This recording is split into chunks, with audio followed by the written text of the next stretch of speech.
Today, the Matt Walsh Show, President Trump brokers a ceasefire in the conflict between Iran and Israel. That ceasefire is immediately broken. We'll give you the latest, and then we'll try to refocus the conversation back on issues here at home, which is what should really matter to us. Also, a new study shows that AI is making us stupid, as if we needed any help in that regard. Plus, a news station celebrates Pride Month by having a drag queen deliver the weather report. Very inspiring. And is New York City on the verge of electing a foreign Muslim socialist as mayor? We'll talk about all that and more today on the Matt Walsh Show.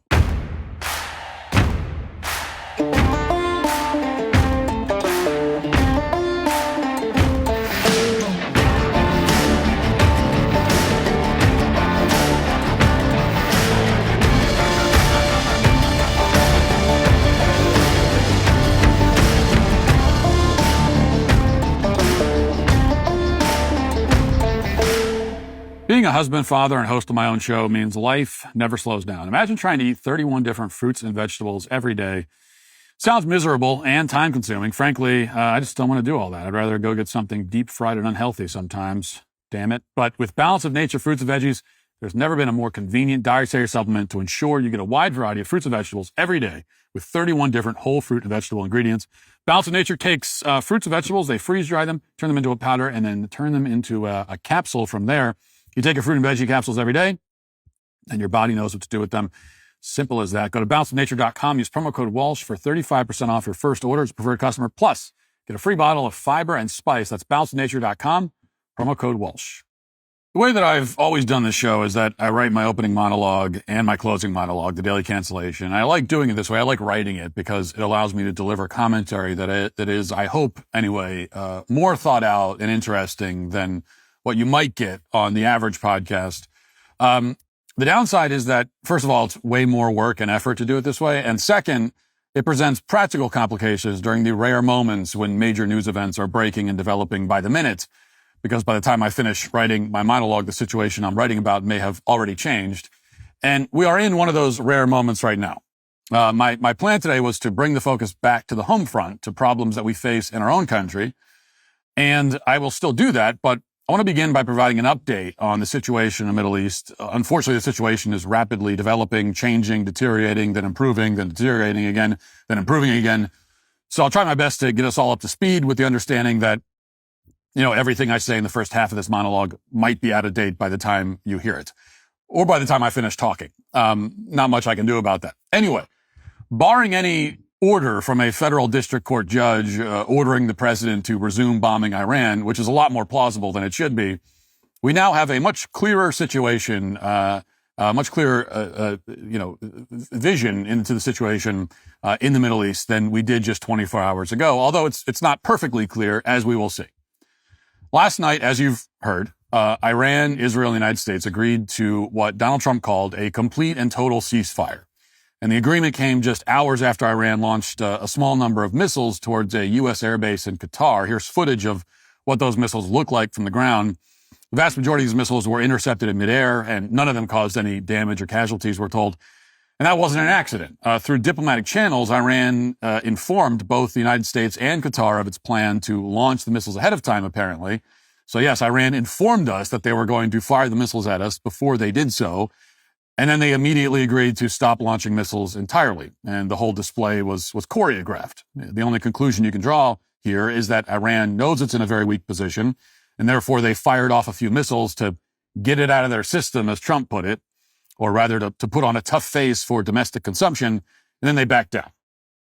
Now, regardless of what your position was 24 hours ago, this would obviously be a very favorable conclusion to America's involvement in this conflict. If no American lives are lost and we're not pulled into another Middle Eastern quagmire, that is clearly something to celebrate.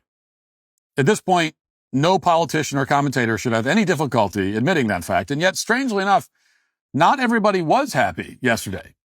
Indeed, some of the biggest cheerleaders of military intervention in Iran, the people who were the loudest voices urging Donald Trump to bomb those nuclear facilities, don't seem to be especially happy at the moment.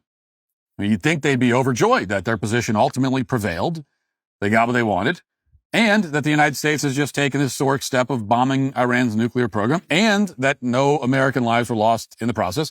And you'd think there'd just be hey, let's celebrate it. But that's not the case, as it turns out.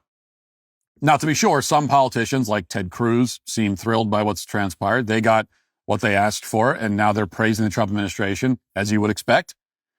But then you have senators like Lindsey Graham, who just took to the floor of the Senate to demand regime change in Iran. He made it very clear that a ceasefire isn't acceptable, nor is military action that eliminates Iran's nuclear capability, if that's all that happens. He wants more. Even though that was his previous goal, supposedly, was just to get rid of the nuclear capabilities. But it's not what he wants anymore. And to that end, Lindsey Graham began his speech by comparing Iran's leadership to Nazis, because, of course, that's the only analogy that anybody in public life is capable of. There's only one other thing that's happened in history before this current moment, and that is World War II, which is why everything is like World War II. And then he called on Israel to overthrow the government because the Iranians aren't, quote, normal. Watch. Regime change is coming to Iran one or two ways. The regime renounces what they've been doing since 1979 and change course, or it's replaced. To expect Israel to do anything else is offensive to me, to our friends in Israel. Finish the job. Do what you have to do to bring about the regime change that will allow your children to sleep through the night. To the American people, wake up. Understand what we're fighting. The Ayatollah is not normal. These are not normal people. Stand with Israel. Quote, to our friends in Israel, finish the job, do what you have to do to bring about regime change. That's coming from a U.S. senator who's supposed to represent the interests of South Carolina, a state that's around 6,000 miles away from Israel.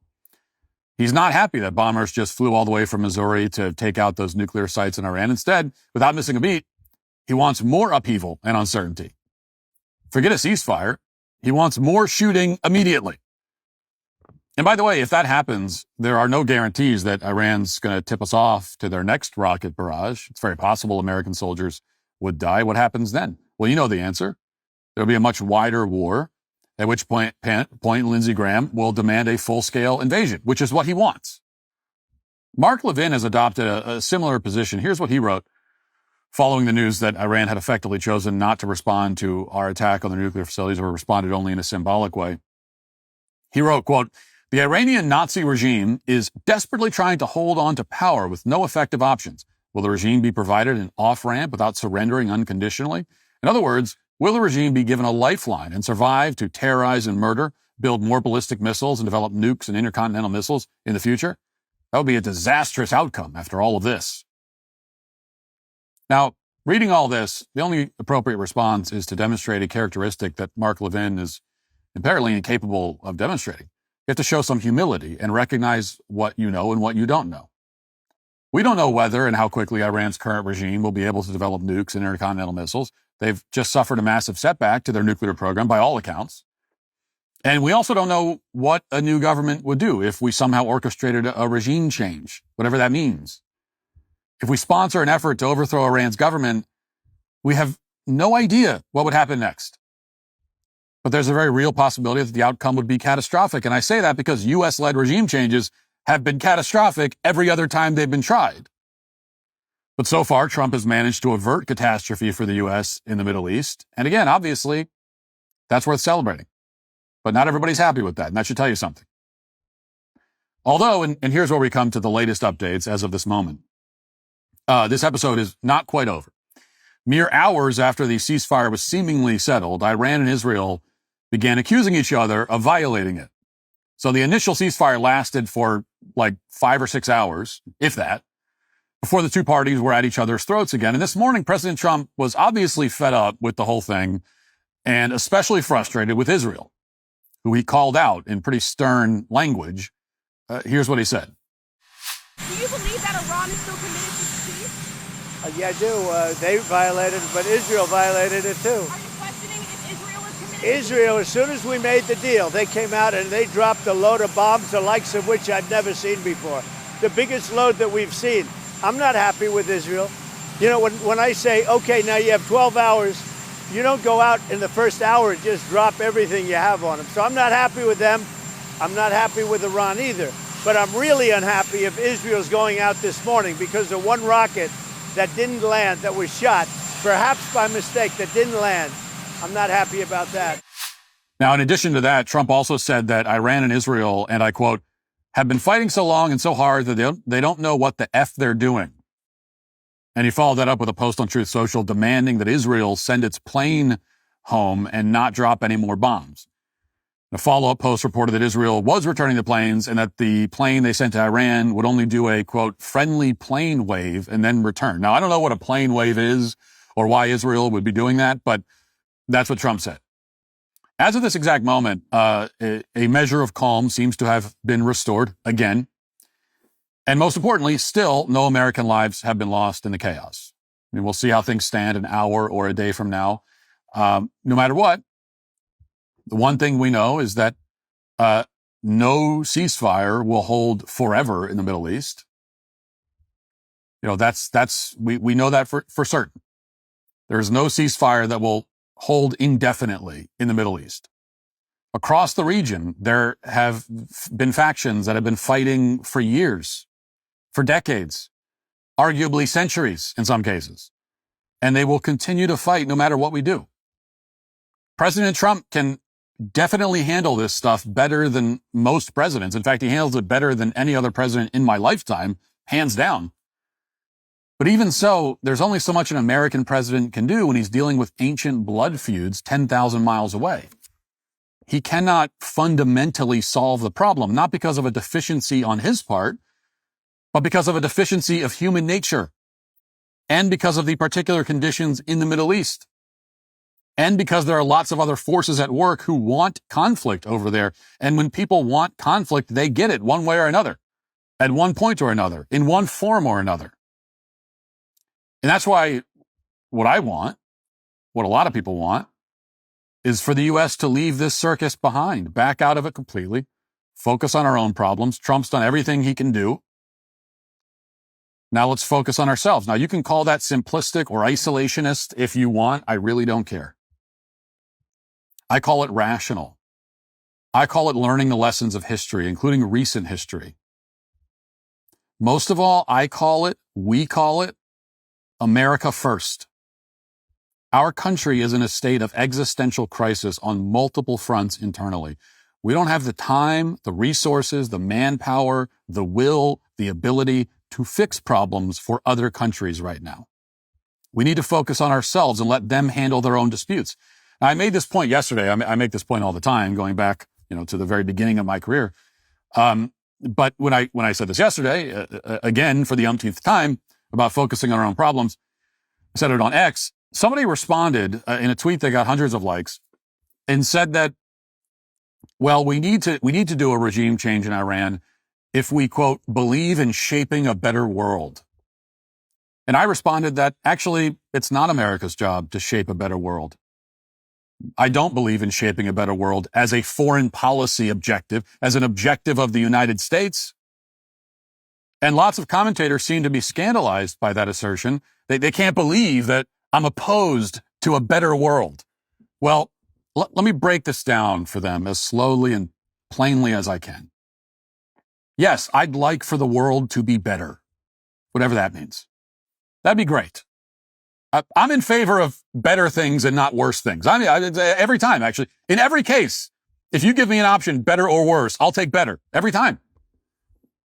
Now, I'm not convinced that U.S.-led regime changes actually have made the world better, ever, like at all. But sure, a better world sounds great to me. But the burden of improving the entire world and bringing peace and happiness to everyone who lives on the globe does not fall on the United States of America. That is not our job, and it is insane that I even have to explain this. The principal job of our leaders and our people, our citizens, is to make this country better. That is the obligation. That is the duty to our own country. It is to see to the prosperity, health, safety, and well-being of our own nation and our own people. And if we do that, guess what? The world will be a better place too. You want to help the world? Put America first. More importantly, you want to help your own family, your own community, your own people, your own culture? Put America first. Always. Now, on to the practical steps that we could take. There are a lot of issues we could address here, issues that directly impact the lives of American citizens. The Trump administration has already secured the southern border, which is one of the most important steps towards restoring our national sovereignty and protecting Americans from foreign criminals. That still doesn't address the millions of illegal aliens who have already entered the United States. Securing the border is critically important, of course, but the problem is that the next Democrat administration can undo those efforts in like 5 seconds. They cannot, however, so easily reverse mass deportations. I mean, they'll try, but they can't do that overnight, which is why the mass deportations must commence. The latest estimates show that only around 55,000 illegal aliens are currently in ICE detention. Around 30% of them have criminal convictions. Another 29 or 26% have pending criminal charges. Additionally, news reports suggest that roughly 15,000 illegal aliens are being deported every month on average, which would put us at around 180,000 on the year if that pace holds. These are not anywhere near the numbers that we need to see if we want to make a dent in the massive number of illegal aliens who currently live in this country. That number is at least 11 million, although the actual number is definitely much, much higher because they've been giving us that 11 million figure for more than a decade. So let's do some back of the envelope math here. If we keep deporting illegal aliens at the current pace, after 4 years, we'll have deported less than 10% of the illegal alien population in this country, using the most optimistic estimate imaginable. I mean, in reality, it's more like 5%, maybe even 1% or less. And that's not sufficient, to put it mildly. And unlike generational conflicts in the Middle East, this is something that we can start addressing immediately if we choose to do so. Here's one idea of how we can get started. In Los Angeles, local media outlets are openly advertising the services of fake nonprofits and charities that are aiding and abetting illegal aliens in this country. This is a story that every conservative should be talking about. It's far more relevance to our daily lives than anything happening halfway around the world. Watch this. As you know, ICE raids are sparking fear in many communities, and some people, they are too afraid to even leave their homes. And that's why this man, known as the Hood Santa, is stepping in to help. Today we're going to Compton, Long Beach, Paramount. On a regular basis, Tito Rodriguez, executive director of Local Hearts Foundation, and a team of volunteers prepare grocery bags for those in need. Some bags of bread, some rice. Lately, that includes people too afraid to leave their homes because of the ongoing ICE raids happening across Los Angeles. Yeah, people are scared to come out. We've gotten thousands of messages. We're afraid to go out. We're even afraid to go to the doctor at this point. So then we assemble and we have somebody deliver groceries. And after watching video after video of ICE agents detaining street vendors, Tito, known to many as Hood Santa, and his wife Patrina knew they couldn't just stand by. Hola, señora. Vámonos, vámonos. Está muy peligroso andar en la calle. Sí, vámonos. They pick up vulnerable street vendors, buy their flowers and other merchandise, then drive them home to get them off the streets and out of harm's way. Por favor, no salgan un rato. Dios los cuide y Dios los bendiga, Thanks to cash donations, Tito was able to cover the woman's rent this month. He urged her to stay home while the raids continue. Okay, no sale, okay? Por favor, cuídese, okay? Yeah, that's right. This guy's going around in a van and picking up random illegal alien street vendors. He's yelling and luring them into his unmarked white van with wads of cash, enough to buy all their products and pay their rent for a month. Nothing sketchy or crazy about that at all, we're told. This is supposedly life in Trump's America, even though, as we just discussed, barely anyone's getting deported, and those who are getting deported in the majority of cases have criminal records. I mean, they've committed crimes in addition to the crime of entering the country illegally. Put all that aside for a second. Imagine if, instead of helping illegal aliens, he was driving around in his van and offering to pay money to shelter, say, cop killers or armed robbers who just escaped from prison. Pick any crime, and then imagine that this guy's going around and helping the criminals evade the authorities. In those cases, the media would presumably have no problem calling this guy what he is. Well, actually, even in that case, they wouldn't want to. But it would be very clear to everybody that this is a crime. You're helping criminals evade detection. That's a crime. He's acting a lot like a criminal himself. Certainly his fake charity or NGO or whatever should be shut down immediately. Any tax-deductible donations or expenses he's recording as part of any plot to help criminals evade accountability are obviously fraudulent. There should be raids immediately to determine where his funding is coming from, and also to shut down the whole operation and throw anybody involved in prison. Until that happens, until people like this are held accountable for openly defying the law on the local news, then we shouldn't tolerate another word from any politician about getting the United States more involved in the Middle East.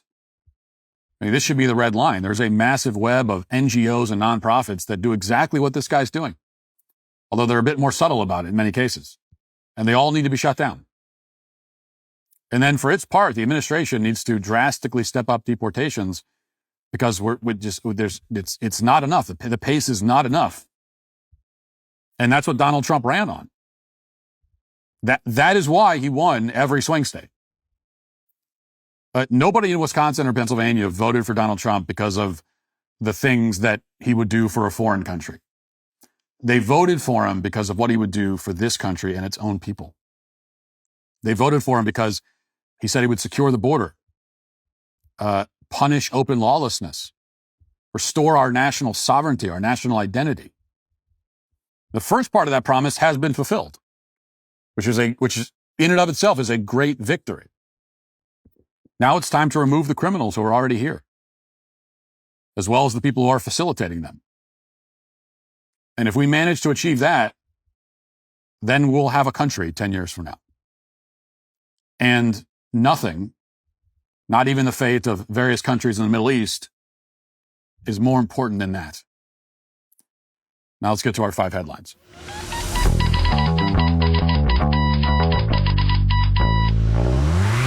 Grand Canyon University, a private Christian university in beautiful Phoenix, Arizona, believes that we're endowed by our Creator with certain unalienable rights to life, liberty, and the pursuit of happiness. GCU believes in equal opportunity, that the American dream starts with purpose. GCU equips you to serve others in ways that promote human flourishing and create a ripple effect of transformation for generations to come. By honoring your career calling, you impact your family, your friends, your community. Change the world for good by putting others before yourself to glorify God.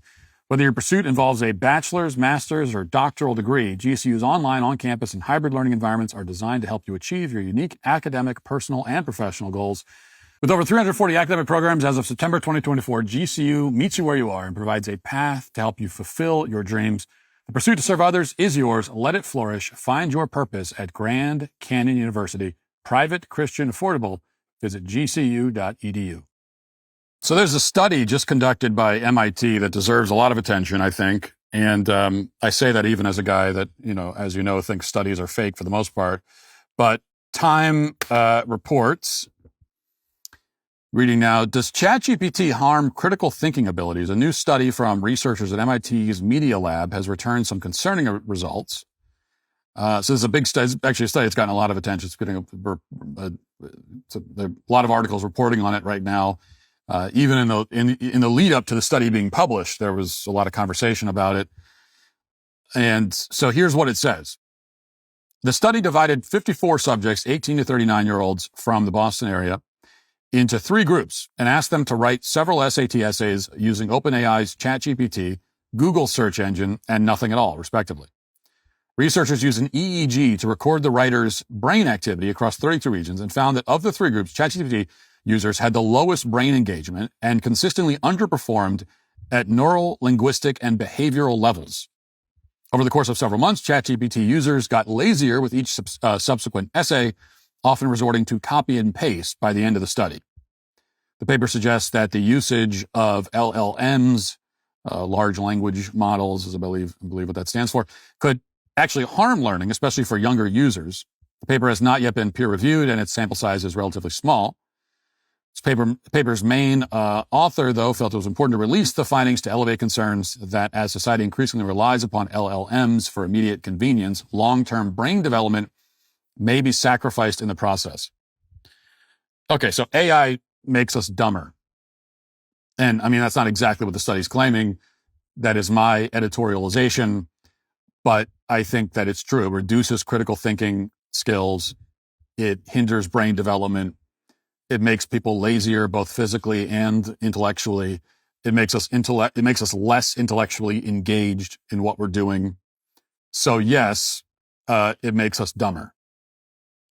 And this is why I am very worried about a future ruled by AI. I mean, I'm worried about it for a bunch of reasons.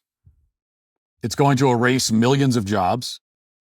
Tens of millions of jobs are already disappearing. But as this thing ramps up over the next 5 years, entire industries will just disappear, gone, not to be replaced by something else. It's not like jobs are you losing one job, but it's being replaced by a different job.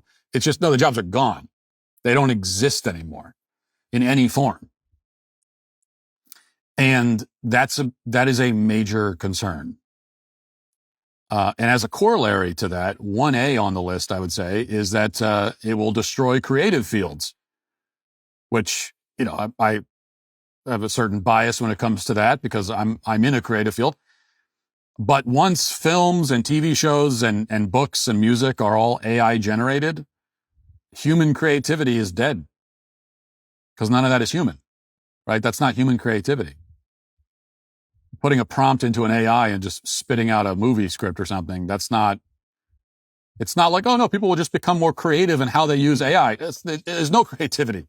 Putting in the prompt and say, make me a movie about pirates. And then the pirate movie, that's no human creativity, zero involved in that. And so it's a death of human creativity. And then there's also what AI does to humans at a deep spiritual and psychological level, which is what this study touches on.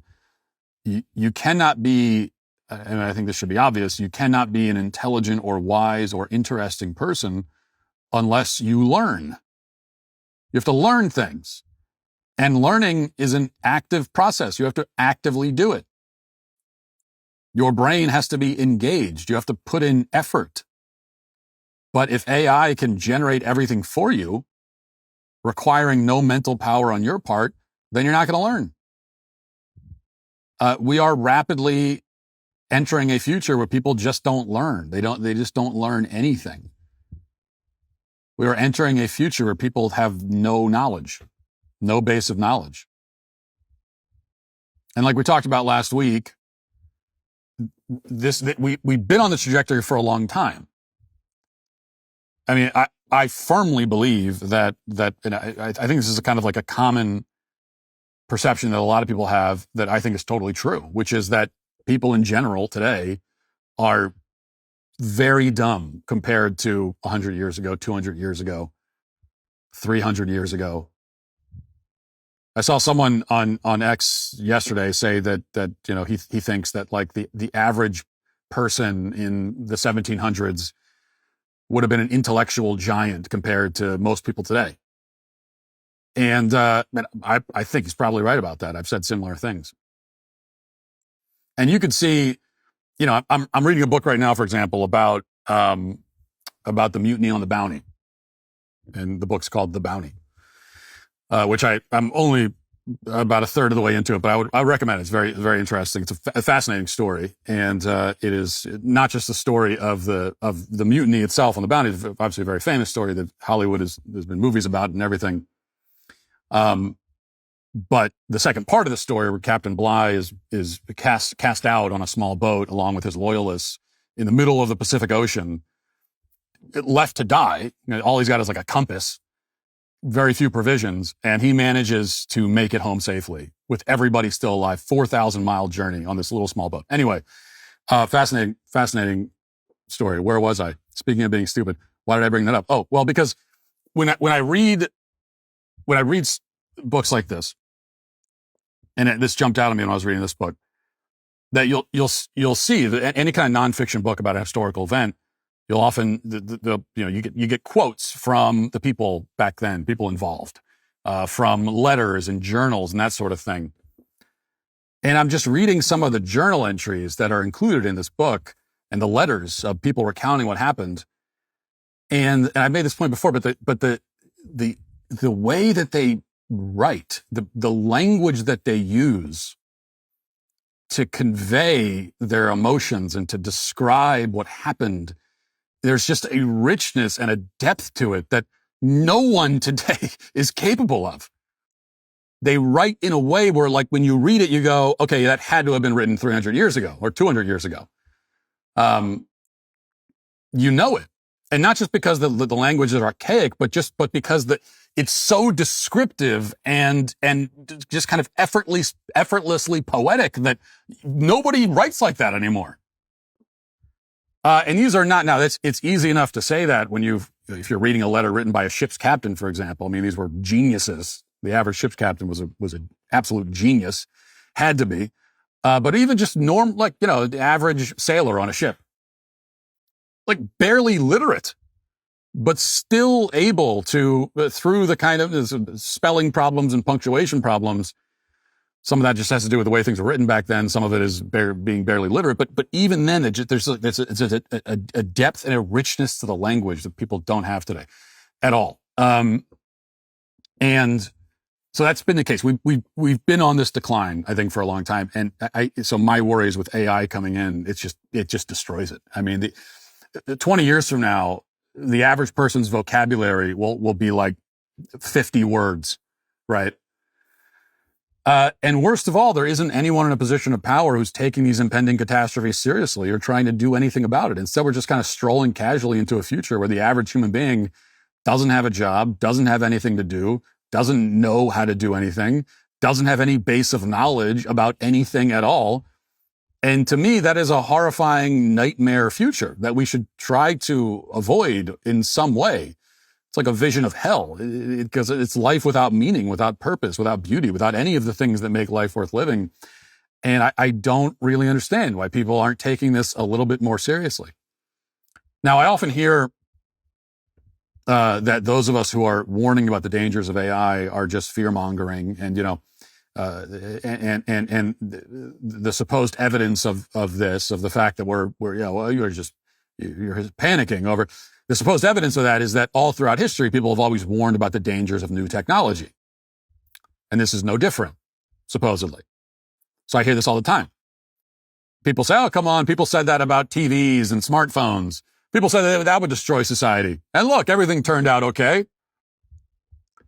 Well, there are two big problems with this line of logic. The first is that AI is just different in kind from any other sort of technology. Not everything is the same as everything else. There are things that are just different from other things. Sometimes something comes along and it's different. It's not the same. AI is different. It's different because it removes the human element completely. That's the whole point of it. That's what the supposed great advantage of AI is supposed to be.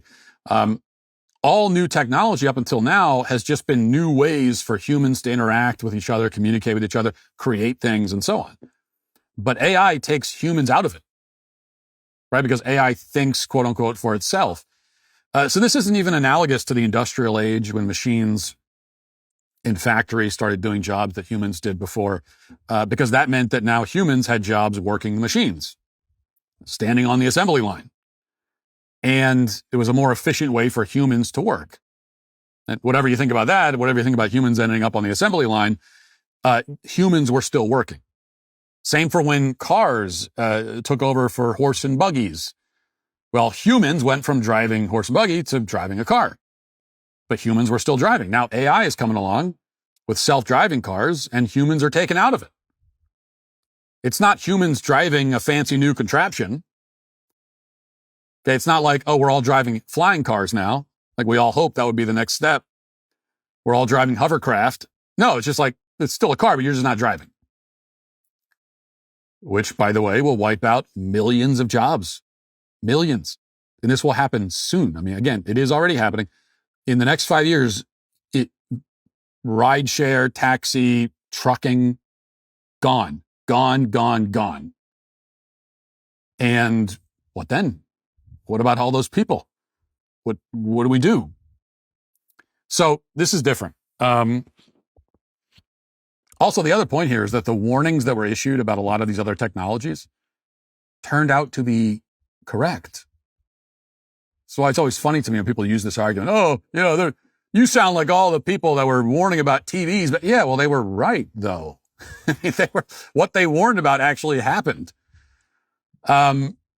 you could go back and read what was written about these other technologies, and guess what? They were mostly right.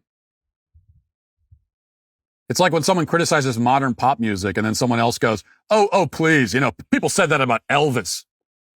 Well, yeah, I mean, the people who were critical of Elvis in the 50s were worried that it would lead to exactly the kind of insane, degenerate filth that we're surrounded by today. So go back in time to find an Elvis critic and show them a clip of a modern music video or pop performance, and they're going to go, yeah, exactly. That's what I'm worried about. So, yeah, okay. Now, am I saying that all new technology is bad, that we should not have new tech? Of course, I'm not saying that. I'm just pointing out that there are downsides to every new technology.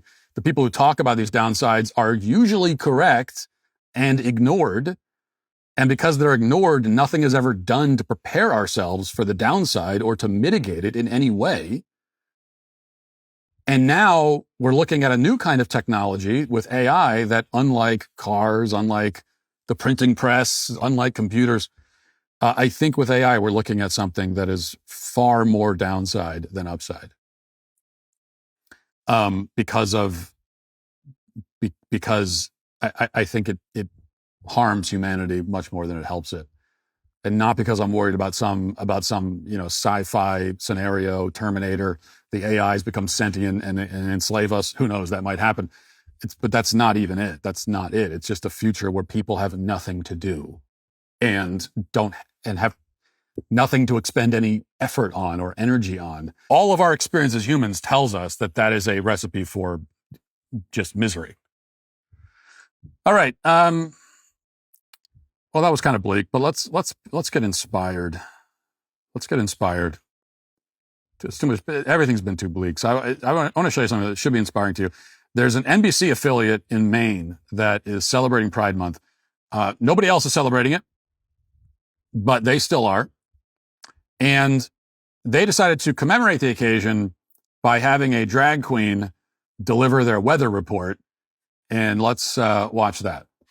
Hello, everybody. I am Chartreuse Money, and today, as current temperatures right here, Saturday, it's 2:40 p.m., honey. It is 80 degrees here in Portland right now, honey, and we are feeling the effects. The sun is out. All it took was a pride parade to bring the sunshine out today, but honey, it is hot all over the state. We got 78 degrees in Lewiston. I know the people of Lewiston, Auburn are probably celebrating and jumping in the river. Please don't do that. Be safe, because it is hot, hot, hot, and we need to find relief. Sanford's 81. Portsmouth down in New Hampshire is a lovely 83. Honey, the water is 56 degrees. Okay, now I know what you're thinking. That sounds so tropical, but you still got to be careful. Okay, hypothermia is real, so take it easy. 78 degrees in Waterville, 71 degrees in Greenville, and 76 in Millinocket. And shout out to my friends up in Caribou. I see you up there, Caribou. It's 73 degrees up there. Hope you're having a good old time.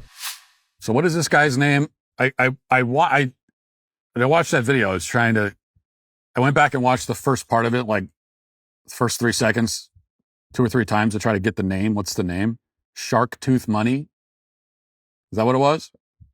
If that's true, it's the first cool drag queen name ever invented. Shark Tooth Money. It was either that or Shark Poof Money, which is probably it. That would make more sense. Can I even say shart without getting bleeped? I don't know. We're going to find out. Shart. I think you can say that. Don't bleep it. We'll be fine. So there's the weather report from Mr. Shart, and it's kind of interesting watching that, and not just because the people of Maine think that 78 degrees is boiling hot. It's a beautiful 76-degree day with a slight breeze, and their map is colored in red and yellow, like the whole state is on fire, which is funny. But it's interesting in a cringy, really embarrassing way, because it puts on display one of the major pivotal mistakes that LGBT activists made. As we've covered, the LGBT movement hit its peak probably about 5 years ago. It's been taking one loss after another ever since then. And leading up to this Pride Month, which has just been the most pitiful one on record, and gloriously so. And so it's kind of been this question of, well, what happened? And I think this is one of the things that happened. This is one of the reasons why the LGBT movement fell apart. Not drag queens giving weather reports specifically, but drag queens in general. One of the big mistakes the LGBT camp made was putting drag queens front and center.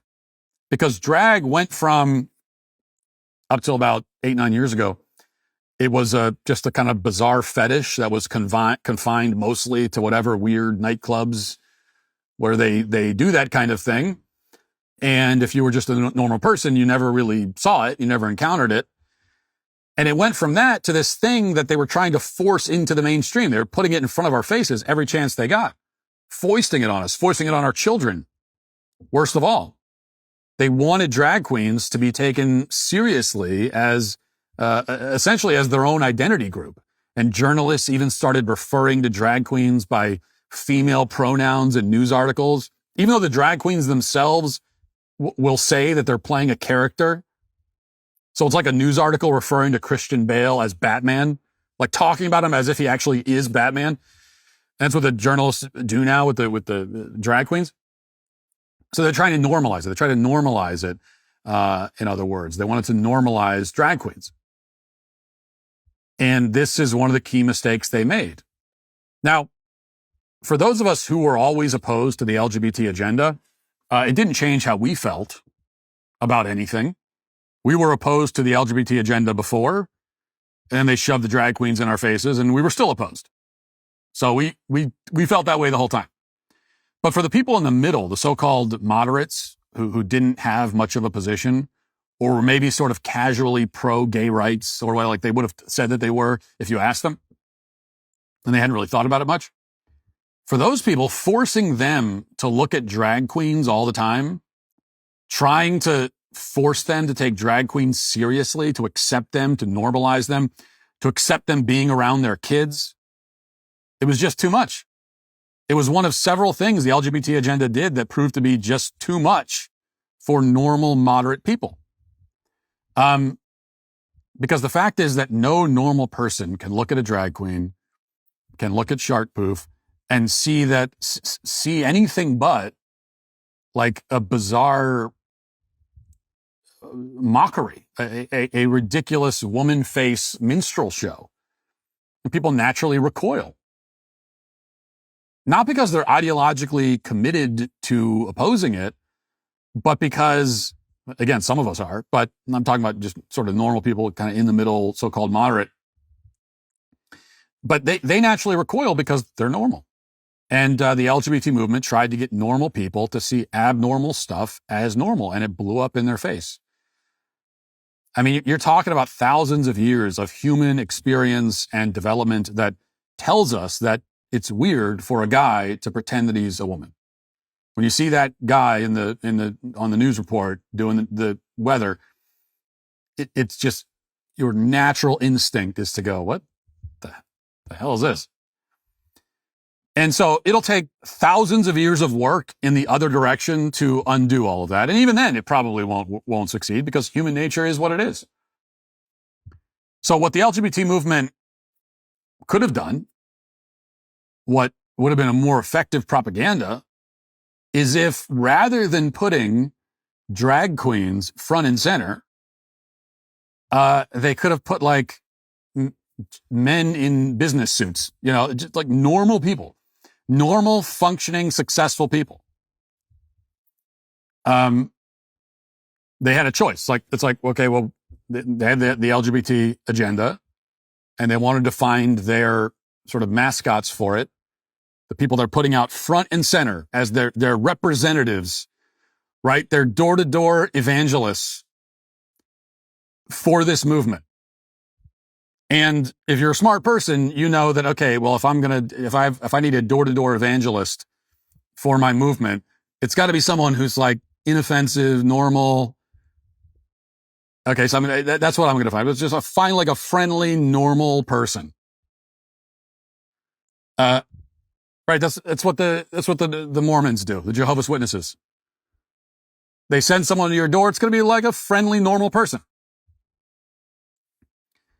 But the LGBT movement, what they decided was, oh no, we're going to put Sharkpoof there. We're going to take a guy dressed up like a Tim Burton character, dressed up like a female character in a Tim Burton movie from the late 90s, and we're going to put him on your front door.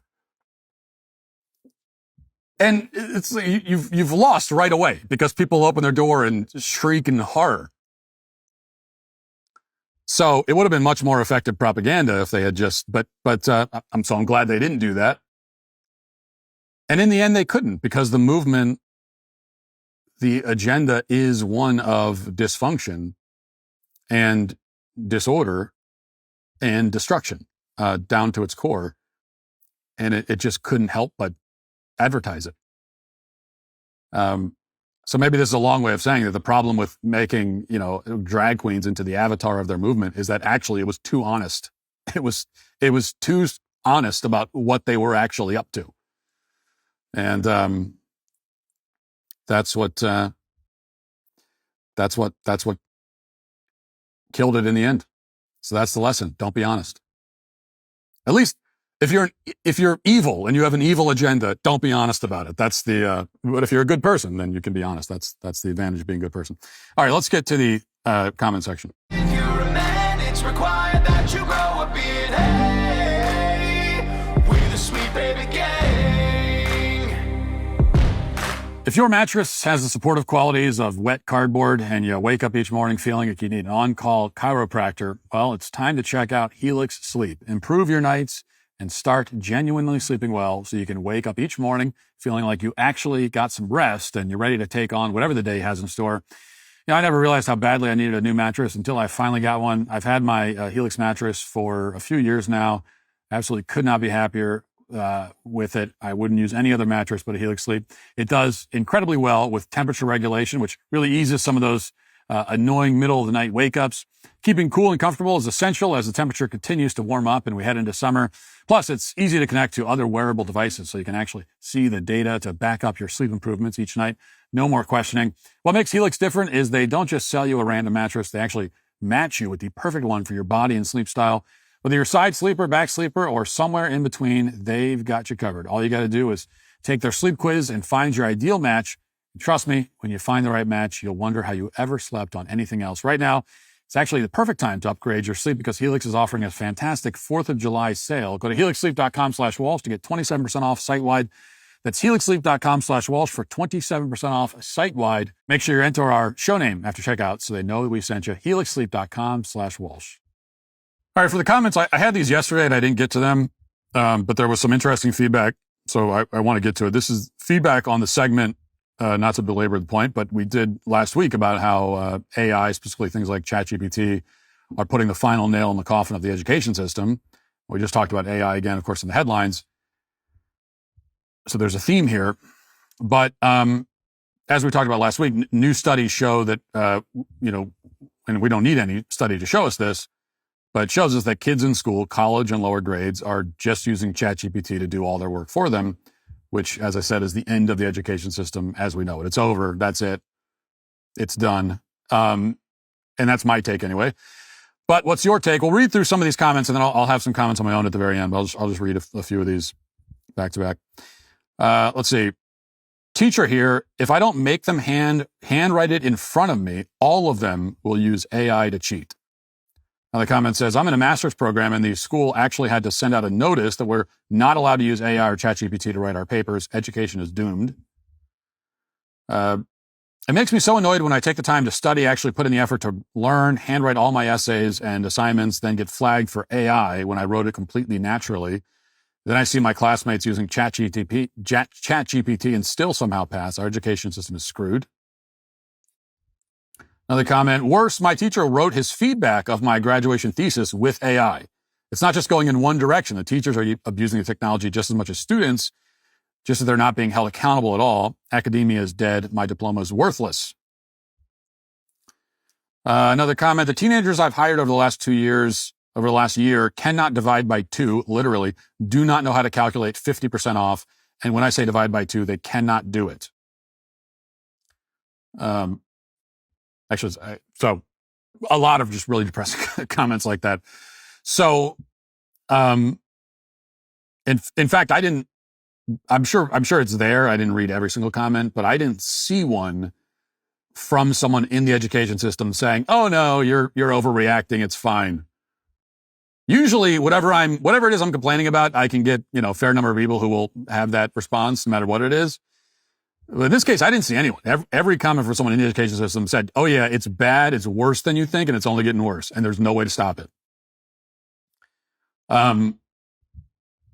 So, I mean, first of all, a few weeks ago, I made the case against homework, but that's all moot, I guess. I mean, this is what kills homework. There's no point anymore. There's really no point, if there ever was to begin with, because kids will just have AI do everything. The only answer, as some of these comments mentioned, is to have everything done in class, handwritten. That's the only way. So the good news is that there is actually a way around it, but it's just that. Like, everything has to be done in class. Got to bring handwriting back. And that's how you can get around, to a large extent, you can get around the AI problem, at least in the context of schools. But practically speaking, schools aren't doing that. And there are just too many kids. There's too many subjects, too many different teachers. So the solution of doing it in class will help in some isolated circumstances, but generally speaking, it won't. And AI will just kill the education system as we've come to know it. And look, despite everything I've said, I'm not against AI in principle. I mean, I think that it would be better if the technology didn't exist, if it was never invented. If I could flip a switch and erase it from the face of the earth forever, I would. But, you know, that can't happen. So it exists. And there are valid uses of it. I use it. I use it like a search engine, which is what it is. Like, I think that's the valid use, at least for, in just kind of the everyday application. And in particular, when you're doing like creative work or you're doing schoolwork, that it's you can use it like a search engine. Whatever I would have asked Google for, I'll ask the chatbot. So, like, if I need an article about a certain subject, I just ask to show me the article, and then I read the article myself. I don't say, send me the article and summarize it for me. I just say, give me the article and I'll read it. If I need data that I'm going to use for a monologue, but then I always end up cross-referencing it. So, like, I get it there and then I'll check 3 or 4 other places. So then really there's no point actually of using the ChatGPT for that. But I'll tell you what I don't do. And I give you my solemn promise I will never do is, I mean, I mentioned at the top of the show, I write my monologues, at least for the open and close. I will never go to ChatGPT and just say, I need a 15-minute monologue in the style of Matt Walsh about X subject. I will never do that. Ever. Like, I would rather die. Death before dishonor. Death before I ever give you a ChatGPT written monologue. I would never, ever do it. Now, of course, right now, it's like sort of easy to not do it because the technology isn't at a point where it can convincingly pull that off. I have tested it just purely out of curiosity. And then you read it and you're like, yes, I'm better than this. This is not. But even if it gets to a point where it actually, it's like, okay, well, this feels like something a person would write. I still won't do it because if I forfeit my creativity to a machine, then what's the point? I mean, really, what's the point? And this is our only real salvation when it comes to this particular issue, is that we have to value humanity for its own sake. We have to value human creativity for its own sake. I mean, we're going to get to a point where we're saying, okay, well, we don't really need people to do this, but we're going to have them do it anyway because we value people. We're going to do it anyway because we value our humanity. That's kind of the crossroads we're at. And, I'm not especially optimistic about the choice that we ultimately make there. Let's be honest, I have a long list of things I'd rather do than maintain my gutters this summer as they quietly fill with debris. For me, cleaning gutters ranks somewhere between sitting through a DMV line and filing taxes. But luckily, there's an easier way. Leaf Filter, America's #1 gutter protection company, is the #1 way that you never have to clean out your gutters again. Right now, you can get a free inspection, free estimate, and save up to 30% off your entire purchase at leaffilter.com/Walsh. Look, gutters are boring until your basement becomes an indoor pool because that Home Depot mesh didn't work. Leaf Filter uses actual patented technology with no holes or gaps, keeping debris out with a lifetime no clogs guarantee. Sure, DIY is cheaper up front, but when you're dealing with flooding or your house becoming kindling from dry leaves collecting in clogged gutters, those savings don't look so smart. Over 1 million homeowners have figured this out. They'll clean, align, and install their system so you can ignore your gutters like a normal person. Call for your free inspection because life's too short for gutter drama. Don't spend your summer worrying about gutters. Schedule your free inspection and get up to 30% off your entire purchase at leaffilter.com/Walsh. That's leaffilter.com/Walsh. That's a free estimate, free inspection, and 30% off at leaffilter.com/Walsh. See representative for warranty details. There's a lot happening in the world right now, a lot that you need to be aware of, and more than ever, you need the truth, the real story behind the headlines, and it's only one place you go to get it. That's Daily Wire Plus. Become a member and get ad-free shows and unfiltered opinions from the most trusted voices of conservative media, investigative journalism that cuts through the narrative. Don't miss a moment. Go to dailywireplus.com and join today. Now let's get to our daily cancellation.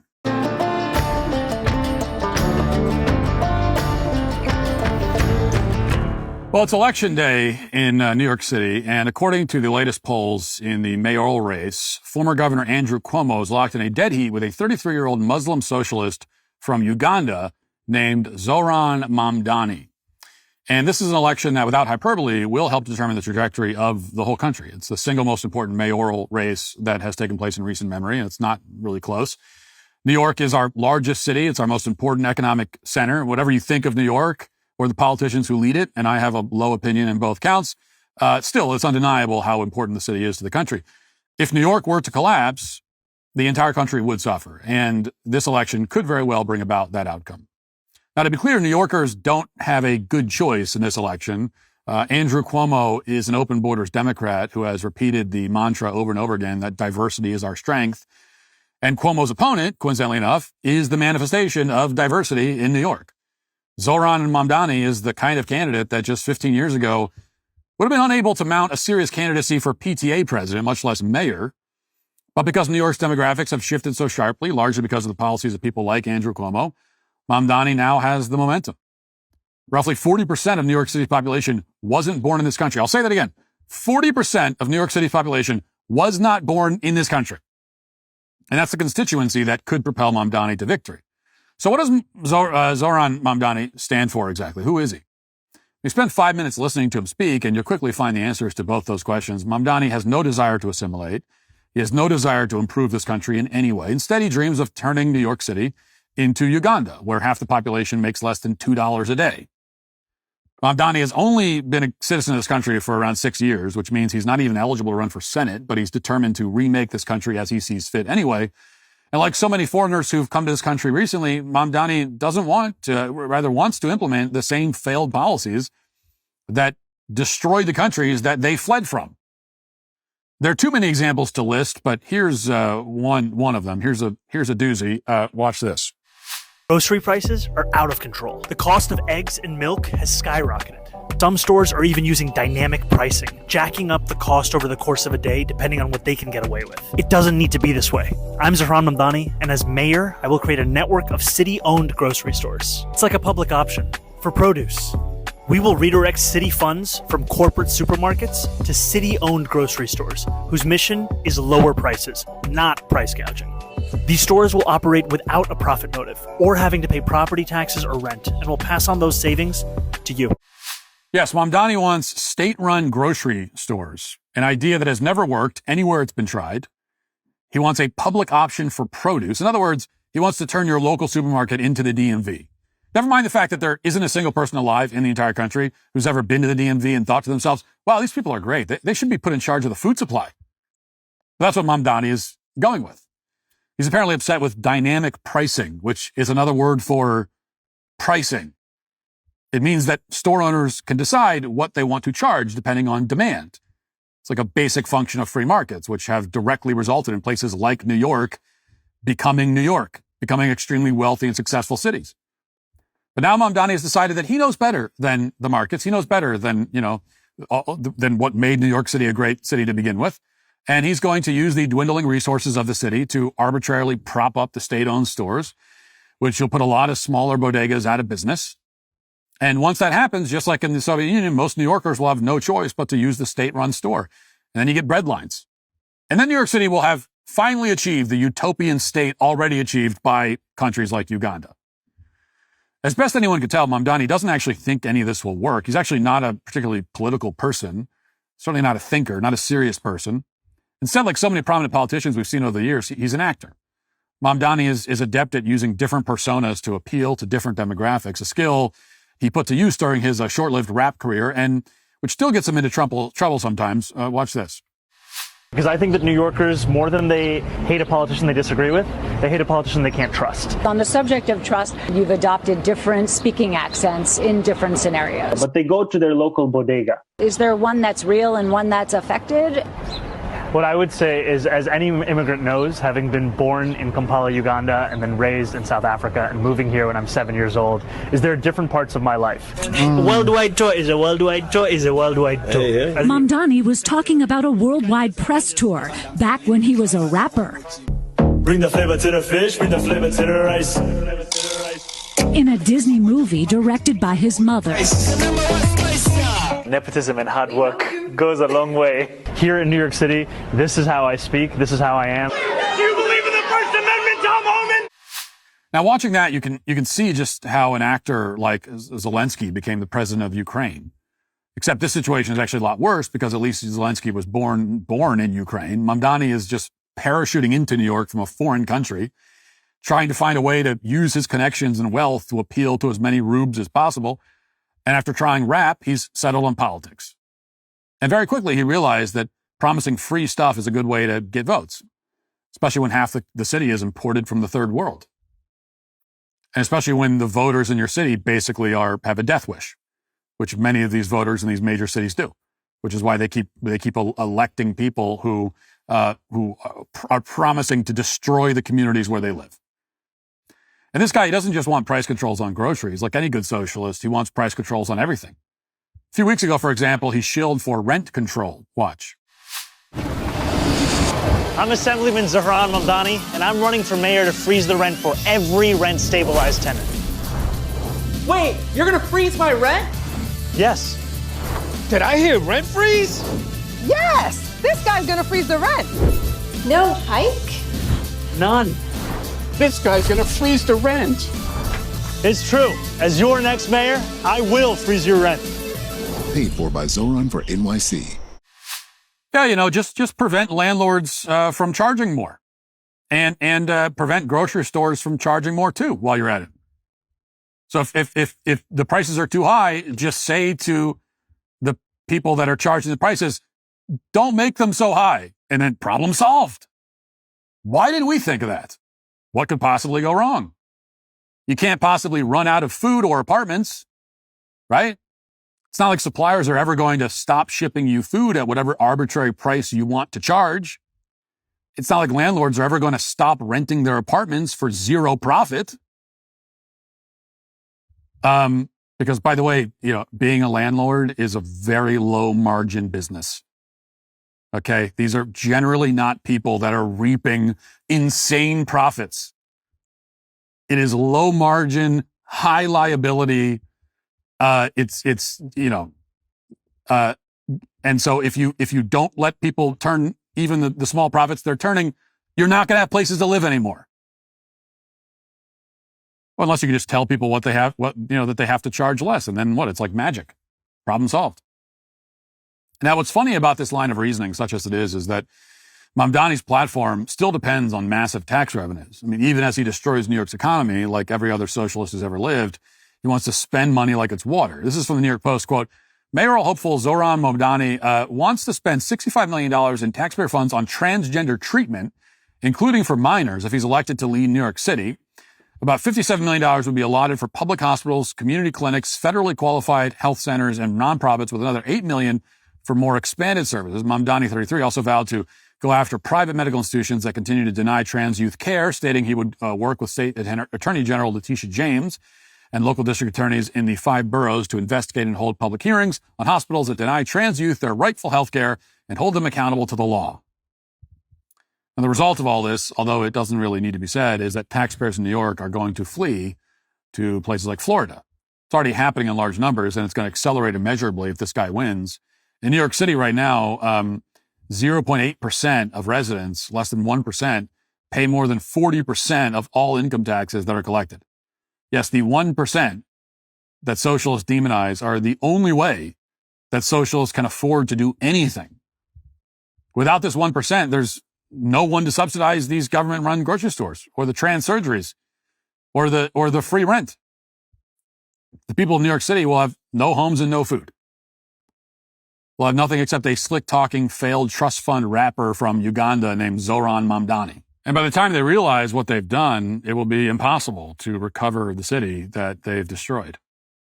And that is why the socialist Muslim foreigner Zohran Mamdani and everyone supporting his communist bid for mayor are today canceled.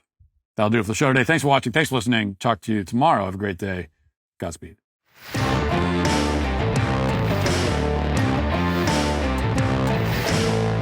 Today on The Ben Shapiro Show, President Trump declares a ceasefire between Israel and Iran, ending what he calls the 12-day war, a massive diplomatic and military triumph for the United States of America. We examine what was actually accomplished, and we analyze who got it wrong and why. That's today on The Ben Shapiro Show. Give it a listen.